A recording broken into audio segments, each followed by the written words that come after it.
नमस्कार। स्विट्ज़रलैंड के संविधान के अध्ययन के क्रम में अब हम स्विट्ज़रलैंड की संघीय कार्यपालिका का अध्ययन करेंगे। स्विट्ज़रलैंड की संघीय कार्यपालिका को संघीय परिषद कहा जाता है। ये एक बहुत अनूठी और विचित्र प्रकार की विशेषताएं अपने आप में समाहित किए हुए है। ये बहुल कार्यपालिका और मंडलात्मक कार्यपालिका के नाम से भी जानी जाती है, क्योंकि 7 व्यक्तियों की एक समिति या एक परिषद जो है वो संघीय परिषद के रूप में कार्य करती है। और स्विट्ज़रलैंड में अध्यक्षात्मक और संघात्मक व्यवस्था का जो आधार है उसके साथ साथ ही संसदीय और जो अध्यक्षात्मक व्यवस्था की प्रवृत्तियां हैं, गुण हैं, उनका मिश्रित रूप है, वो भी दिखाई पड़ता है। तो अध्यक्षात्मक और संसदात्मक दोनों प्रकार की विशेषताओं से युक्त स्विट्ज़रलैंड की संघीय कार्यपालिका मानी जाती है, बहुल होती है और संघीय परिषद के नाम से संबोधित किया जाता है। संघीय परिषद की विशेषताएं हैं, जैसे पहला कि ये बहुल कार्यपालिका है। संविधान के अनुच्छेद 95 के अनुसार राज्य मंडल की सर्वोच्च निर्देशन शक्ति सर्वोच्च निर्देशन और कार्यपालिका शक्ति 7 व्यक्तियों की एक संघीय परिषद के द्वारा प्रयोग में लाई जाती है। अध्यक्ष जो होता है इसका संघीय परिषद का, वो सिर्फ निर्णायक मत देता है, बाकी स्थिति और शक्ति की दृष्टि से 7 सदस्य समान होते हैं। और संघीय परिषद की कार्यप्रणाली में संसदात्मक और अध्यक्षात्मक दोनों प्रकार की व्यवस्थाओं का, दोनों कार्यपालिकाओं का मिश्रित रूप देखा जाता है। फिर स्विट्ज़रलैंड की संघीय परिषद जो है ये विशेषज्ञों की कार्यपालिका है, क्योंकि स्विट्ज़रलैंड में ये परिषद के 7 सदस्य जो हैं वो अपने अपने विभाग में राजनीतिक अध्यक्ष और प्रमुख सचिव दोनों ही होते हैं। तो संघीय परिषद का जो चुनाव है वो दलबंदी के आधार पर नहीं होता। संघीय परिषद का निर्माण संघीय सभा जो है उसके द्वारा किया जाता है, और संघीय सभा योग्य विशेषज्ञों को लगातार अनेक बार चुनती है और उन्हें पुनः वही विभाग प्रदान किया जाता है जिस विभाग के वो अध्यक्ष रहे हैं। तो इस तरह से एक ही विभाग में अध्यक्षता करते हुए अपने विषय और क्षेत्र की बहुत विशिष्ट और परफेक्ट जानकारी जो है वो अनुभव के माध्यम से परिषद के सदस्यों को प्राप्त होती रहती है। इसलिए परिषद विशेषज्ञों की कार्यपालिका के रूप में भी अपना महत्व बनाए हुए। इसके अतिरिक्त संघीय परिषद का प्रत्येक सदस्य जो है वो अपने विभाग की नीतियों और कार्यों के लिए वैयक्तिक रूप में भी उत्तरदायी होता है। इसलिए पूर्ण जिम्मेदारी के साथ, सतर्कता के साथ और एक विशेषज्ञता के नज़रिए और अनुभव के साथ ये परिषद कार्य करती है। संघीय परिषद में स्थायित्व और उत्तरदायित्व दोनों का गुण है। इसके सदस्य जो हैं वो व्यक्तिगत रूप में उत्तरदायी होते हैं, और संघीय सभा यदि परिषद की कटु आलोचना करती है, उसकी आलोचना के आधार पर जो संघीय परिषद है वो अपने कार्य में संशोधन या नज़रिए में संशोधन कर सकती है, लेकिन उसको त्यागपत्र देने की आवश्यकता नहीं है। जैसा कि संसदात्मक व्यवस्था में सामूहिक उत्तरदायित्व होता है, वैसा स्विट्ज़रलैंड में नहीं है। दलबंदी से ये मुक्त होती है। दलीय भावना के आधार पर संघीय परिषद का चुनाव नहीं होता, गठन नहीं होता। पूर्ण योग्यता और क्षमता के आधार पर सदस्य अपना कार्य बिना दलीय प्रभाव और दबाव के करते हैं। संघीय सभा के अधीन और व्यवहारिक रूप में, सैद्धांतिक रूप में तो संघीय परिषद संघीय सभा यानी व्यवस्थापिका के अधीन कार्य करती है, लेकिन व्यवहारिक रूप में ये संघीय सभा यानी व्यवस्थापिका के पथ प्रदर्शक के रूप में एक कुशल और सतर्क नेतृत्व के रूप में कार्य करती है। संघीय परिषद में नेतृत्व का अभाव है। परिषद का एक अध्यक्ष तो अवश्य होता है, जो मात्र औपचारिकता का ही एक प्रकार का व्यवहार करता है। इसकी शक्तियाँ जो हैं वो निर्णायक नहीं होती। सामान्य शक्तियाँ सभी सदस्यों के द्वारा समान रूप से प्रयुक्त होती हैं और ये संघीय पालिका में परिषद में सामूहिक उत्तरदायित्व का अभाव होता है और मत की स्वतंत्रता होती है। सातों सदस्य अपना स्वतंत्र आधार पर मत देने का प्रयास करते हैं या मत देने का अधिकार उन्हें है। इस पर किसी प्रकार का दलीय या अन्य संघीय सभा का या अन्य प्रकार का दबाव नहीं होता। संघीय परिषद का चुनाव संघीय सभा द्वारा अपने संयुक्त अधिवेशन में किया जाता है। कोशिश ये की जाती है कि एक कैंटन से एक से ज़्यादा सदस्यों का चुनाव नहीं हो और जो 3 बड़े कैंटन हैं, बर्न, ज्यूरिच और वार्ड, इनसे एक एक सदस्य को लेने की परंपरा है।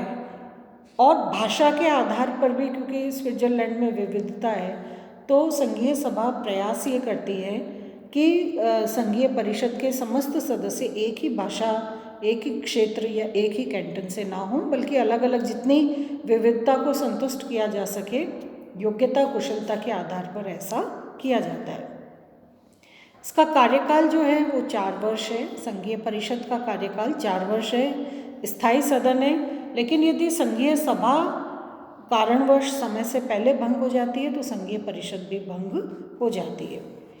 और संघीय परिषद के सदस्यों के चुनाव के लिए योग्यताएं जो हैं, वो जो योग्यताएं संघीय सभा के सदस्य बनने के लिए आवश्यक हैं, उन्हीं योग्यताओं का निर्धारण किया गया है। संघीय परिषद के अध्यक्ष और उपाध्यक्ष का चुनाव 7 सदस्यों में से ही संघीय सभा द्वारा संयुक्त अधिवेशन में 1 वर्ष के लिए किया जाता है और जो संघीय परिषद का संयुक्त कार्यकाल है वो 4 वर्ष होता है।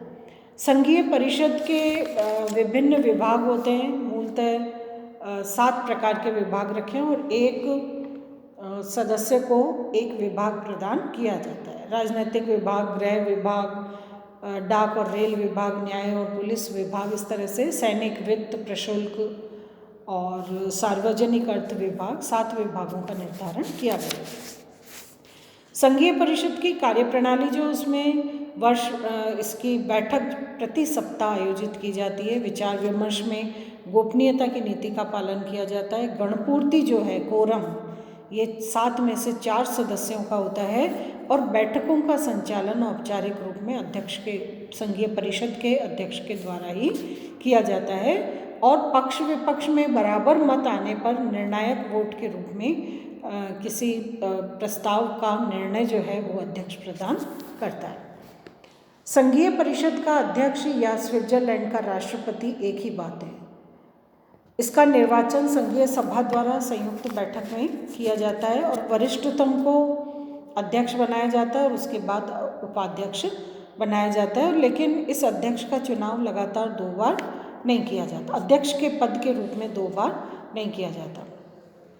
इसकी शक्तियां या कार्य जो है, इनके अंतर्गत संघीय परिषद के अध्यक्ष के रूप में जो अध्यक्ष है वो संघीय परिषद की अध्यक्षता करता है, बैठकों की अध्यक्षता करता है। विभिन्न विभागों का निरीक्षण और उन विभागों का जो कहना चाहिए समन्वय, कोऑर्डिनेशन है, वो बनाए रखने का प्रयत्न करता है और इस तरह से एक संयुक्त यूनिट, इकाई के रूप में संघीय परिषद कार्य करती है।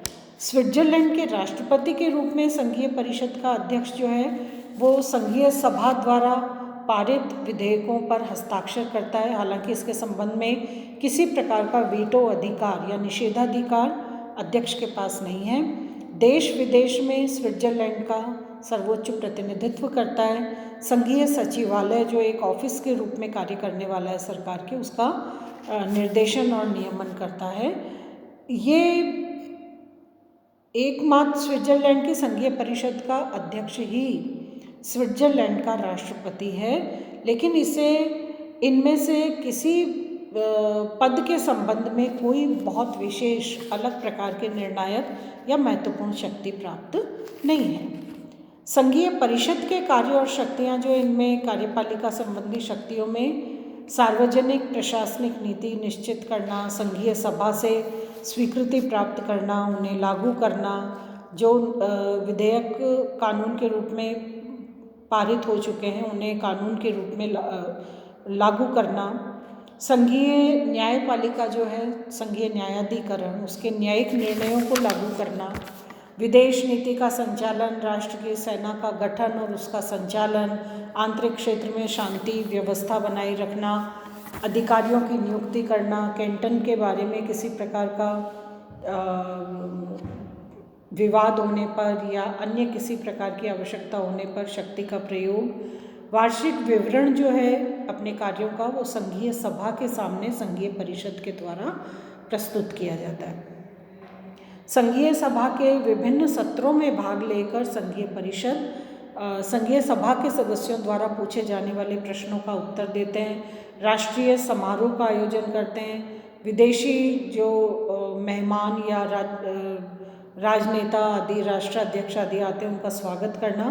तो ये सारे कार्य जो हैं संघीय परिषद के द्वारा ही संयुक्त रूप में किए जाते हैं। इसके अतिरिक्त व्यवस्थापिका संबंधी शक्तियों में संघीय सभा के सदनों में विधेयक का प्रस्ताव प्रारूप बनाकर प्रस्तुत करना, परिचय देना और समर्थन के लिए आवश्यक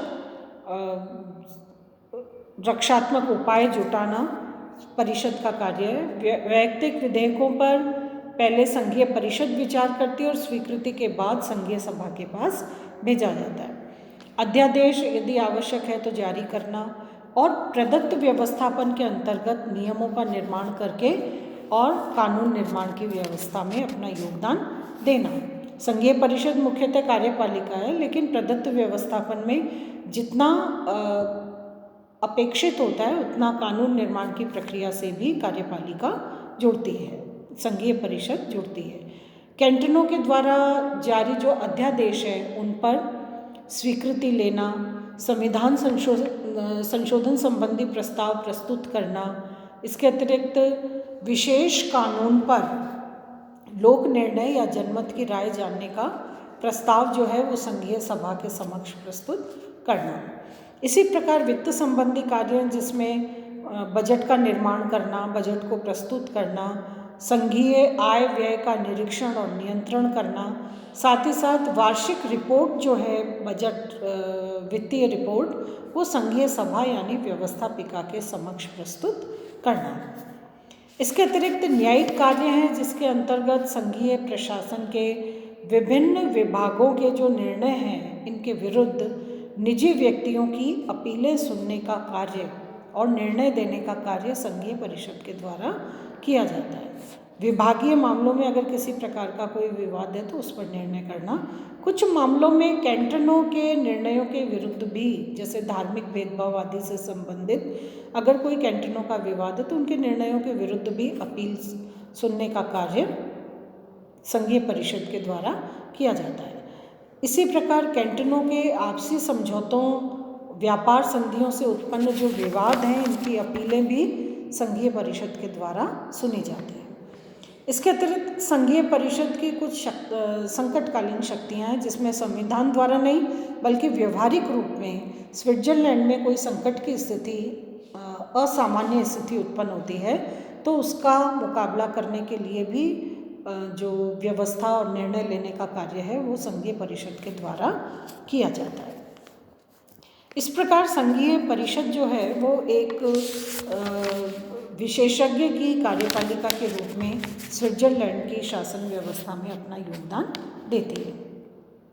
संघीय परिषद और संघीय सभा के परस्पर संबंधों का अगर हम अध्ययन करें तो संगठनात्मक प्रवृत्ति के आधार पर अगर व्यवस्थापिका और कार्यपालिका, संघीय सभा और संघीय परिषद, इनके संबंध में जैसा हमने पहले देखा कि संसदात्मक और अध्यक्षात्मक दोनों प्रणालियों का मिश्रित प्रयोग स्विस व्यवस्था के अंतर्गत किया गया है। तो संसदात्मक प्रणाली के संदर्भ में जो कार्यपालिका के सदस्य व्यक्तिगत रूप में उत्तरदायी होते हैं लेकिन त्यागपत्र नहीं देते। कार्यकाल जो है वो इनका निश्चित होता है और निश्चित नहीं होता, ये अध्यक्षात्मक व्यवस्था का गुण है। इसी प्रकार परिषद के सदस्यों का चुनाव संघीय सभा के द्वारा किया जाता है, यानी ये संसदीय व्यवस्था का लक्षण है। और यदि संघीय सभा भंग हो जाती है तो संघीय परिषद भी समय से पहले भंग हो जाती है। तो ये मिश्रित प्रकार के लक्षण, लेकिन संघीय परिषद का कार्यकाल 4 वर्ष निश्चित है, ये अध्यक्षात्मक कार्यपालिका का गुण है। तो अध्यक्षात्मक और संसदात्मक दोनों प्रकार की विशेषताएं और इन विशेषताओं की प्रक्रिया संघीय परिषद और संघीय सभा के परस्पर संगठनात्मक संबंधों में देखी जा सकती है। संवैधानिक और व्यवहारिक स्थिति के आधार पर अगर हम व्यवस्थापिका और कार्यपालिका या संघीय सभा और संघीय परिषद के संबंधों का अध्ययन करें तो पहला इसकी संवैधानिक स्थिति है। कार्यपालिका से संबंधित क्षेत्र जो विदेश नीति से संबंधित है, संधि, समझौते या अन्य इसी प्रकार के नीति, अंतर्राष्ट्रीय स्तर की नीतियों का संचालन और उसकी व्यवस्था, ये संघीय परिषद का कार्य है। लेकिन संघीय सभा इसमें सिर्फ नियंत्रण करती है, वो भी बहुत औपचारिक रूप में, क्योंकि संघीय परिषद के सदस्य अपने क्षेत्र में विशेषज्ञता लिए हुए होते हैं, इसलिए उनकी राय और दृष्टिकोण का सम्मान संघीय सभा भी करती है। विधायी क्षेत्र में कानून निर्माण की पहल करने का अधिकार या जो स्तर कार्य है वो परिषद के, संघीय परिषद के नियंत्रण में है, पहल उसकी होती है प्रस्तुत करने की, लेकिन अंतिम फैसला जो है वो संघीय सभा का होता है। वित्तीय क्षेत्र में संघीय सभा के समक्ष संघीय परिषद बजट प्रस्तुत करती है, लेकिन अंतिम निर्णय बजट किस रूप में पारित होगा, क्या संशोधन होगा, ये संघीय सभा का या व्यवस्थापिका का होता है। न्यायिक क्षेत्र में लेकिन कैंटनों को अधिक अधिकार प्राप्त हैं, क्योंकि वो प्रशासनिक विभागों के अनुचित कार्यों पर आपत्ति कर सकती है। उनकी सुनवाई जो है वो सभा के द्वारा होती है, लेकिन जो अपील का अधिकार, अपीलीय क्षेत्र में जो निर्णय का अधिकार है वो संघीय परिषद के पास होता है। आपातकालीन अधिकारों के संबंध में संघीय परिषद इनका प्रयोग जो है वो संघीय सभा के निर्देशन, निरीक्षण और नियंत्रण में ही करती है। तो ये एक प्रकार का सैद्धांतिक आधार है, सैद्धांतिक रूप है, जिससे ऐसा प्रतीत होता है कि कार्यपालिका सरकार की एक स्वतंत्र शाखा न होकर संघीय सभा की सहयोगी शाखा है और संघीय सभा के सेवक के रूप में कार्य करती है। लेकिन संबंधों की जो व्यवहारिक स्थिति है वो ये सिद्ध करती है कि संघीय परिषद जो है वो शक्ति की दृष्टि से महत्वपूर्ण है और वास्तविक तौर पर अधिक शक्तिशाली या मजबूती के साथ संघीय सभा के समक्ष कार्य करती है। क्योंकि स्विट्जरलैंड में भी लोक कल्याणकारी राज्य का को आधार बनाया गया है और लोक कल्याणकारी राज्य की स्थापना में संघीय परिषद की भूमिका जो है वो संघीय सभा की तुलना में अधिक महत्वपूर्ण होती है, क्योंकि संघीय परिषद के सदस्य अपने कार्यक्षेत्र में पूरी तरह योग्य, कुशल और सक्षम होते हैं। इसलिए लोक कल्याण की जो नीति है इसमें दायित्व पूर्ति का कार्य पूर्ण कुशलता के साथ संघीय परिषद के द्वारा किया जाता है। संघीय परिषद के सदस्यों की योग्यता और दक्षता की अवहेलना संघीय सभा कभी भी नहीं करती। इनफैक्ट जब भी संघीय सभा को आवश्यकता होती है तो योग्यता और विशेषज्ञता की राय जो है वो संघीय सभा संघीय परिषद से प्राप्त करती है। इसके अतिरिक्त प्रदत्त व्यवस्थापन का जो प्रावधान है, जिसमें प्रशासनिक, आपातकालीन और अन्य सभी स्थितियों में संघीय परिषद जो है वो ज़्यादा महत्वपूर्ण हो गई। वो कार्यपालिका संबंधी कार्यों को संपन्न करने के साथ साथ प्रदत्त व्यवस्थापन की प्रक्रिया के अंतर्गत कानून निर्माण की प्रक्रिया से भी पूरी तरह से इन्वॉल्व हो चुकी है। तो संघीय सभा के समस्त विशेषाधिकारों के बावजूद भी आज स्विट्जरलैंड में जो नेतृत्व है वो इन समस्त व्यवहारिक कारणों से संघीय परिषद के पास चला गया। धन्यवाद।